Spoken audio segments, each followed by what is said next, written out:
Jonathan, on a personal level, did you need that breakaway run just a little bit to show you still have it? You can do it at this level?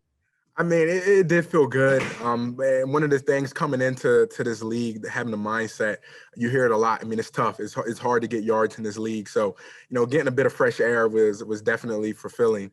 But we know that, Philip always talks about it, Noon Chappie. We got to begin again starting next week. But it definitely felt good to get some fresh air.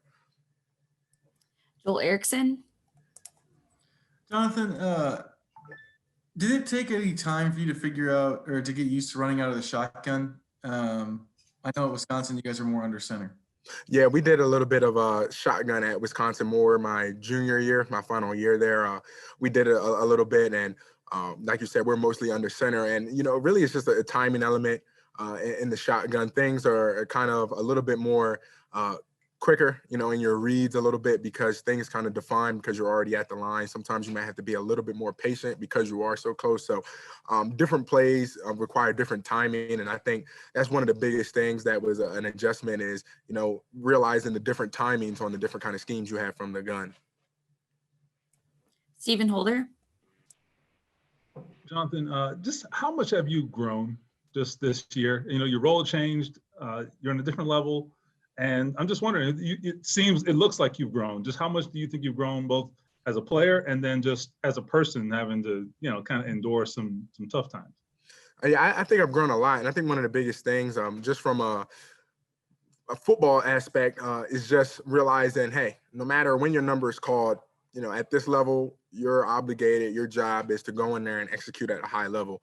That's why you're here. And one of the biggest things, at a personal level, I was never a selfish guy at all. So really that wasn't a big thing for me. But just the biggest thing was the football aspect was realizing, hey, no matter when your number is called, you must execute at a high level because you never know. That could be the play that doesn't determine the game, but it could be a big factor in, changing the game either your way or the other team's way.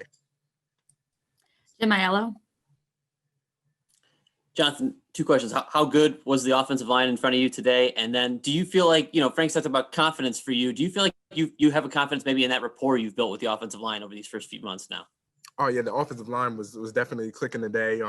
Reads were clicking. My reads were clicking today. And one of the biggest things is just realizing that timing element that I mentioned, and you mentioned building that rapport. So going throughout these few months, just being able to build that rapport, build up those reps of those timings between the different kind of schemes that you'll have from the gun or where if it's under center, and knowing those guys that you have up front. And I think that was a big thing.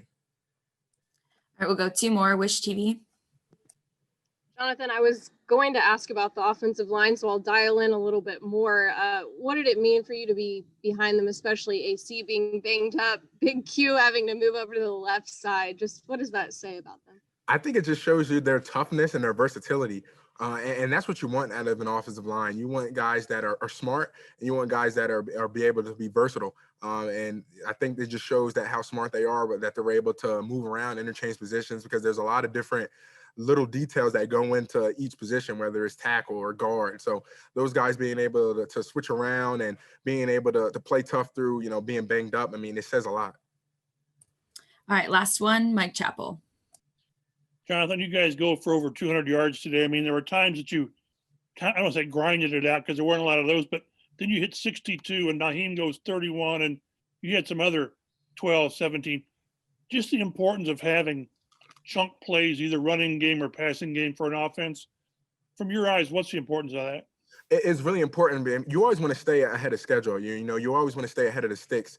Whenever you can get an 8-yard play or a 5-yard play versus a 3 or a 2-yard play. I mean, it just opens up the playbook that much more instead of narrowing the playbook down when you get behind the stick. So that's one of the biggest things is winning first and second down, excuse me, so that, when third down comes, you're in third and manageable, or, you're not in third down at all. You just keep getting first downs.